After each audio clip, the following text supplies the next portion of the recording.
వెనుకబడిన తరగతులు చెందిన మహిళ కాకుండా ఒక మధ్యతరగతి కుటుంబానికి చెందిన మహిళ. విశాఖపట్నంలో స్థానికురాలు.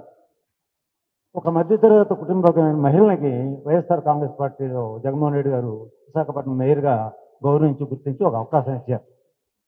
మరి హరివెంకట కుమార్ గారు 4 ఏళ్ళుగా ఈ కార్పొరేషన్లో పరిపాలన చేస్తూ ఈ స్థానికుల మన్నన పొందుతూ పనిచేస్తూ ఉన్నారు.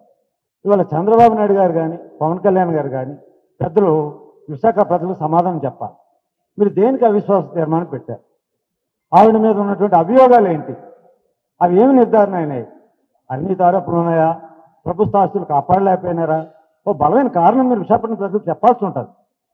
ఎందుకు భరించలేకపోతున్నారు? ఒక యాదవ్ కమ్యూనిటీ నుంచి ఒక మహిళలు అవ్వడమా? ఓ మధ్యతరగతి కుటుంబీకులు అవ్వకూడదా? వాళ్ళు సుదీర్ఘంగా పరిపాలన నుండి కీర్తి ప్రతిష్టలు సంపాదించడానికి లేదా? ఈ విశాఖపట్నం ప్రజల మనోభావాలకు భిన్నంగా మీరు ఎందుకు ఈ కార్యక్రమం చేస్తున్నారో మీరు ప్రజలు చెప్పాల్సిన అవసరం ఉందని చెప్పి ఈ సందర్భంగా మనం చేస్తున్నాం. 4 ఏళ్ళు పరిపాలన చేసి ఒక ఏడాది పాలన ఉంటుంటే ప్రజలతో మీలాగా ఎన్నికైనా ఆమె ప్రజాస్వామ్యవాదులు ఎవరైనా దీన్ని యాక్సెప్ట్ చేస్తారా? దీన్ని ఎవరైనా అభినందిస్తారా? ఎందుకు మీకు మీ ఎజెండా ఏంటి?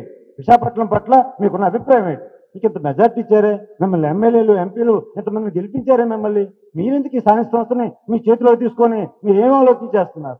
ఆవిడేమైనా తప్పులు చేసిందా? నేను రుజువు అయినాయా? కోర్టు ఏమైనా ఆర్డర్ ఇచ్చిందా? ఇతరైనా కారణం చెప్పగలిగారా?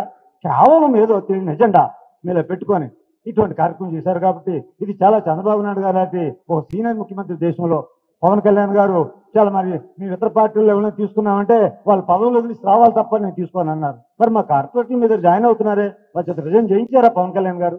పెద్దలు మేమంటే తప్పు అంటారే, మరి మీరు చేస్తే అది ఒప్పు అవుతుందా? ఇది విశాఖపట్నం ప్రజలు ఏనాటికి క్షమించరు. మీరు తక్షణం దీనికి సమాధానం చెప్పాల్సిన అవసరం అని చెప్పి ఈ సందర్భం మనం చేస్తున్నాం. Thank you.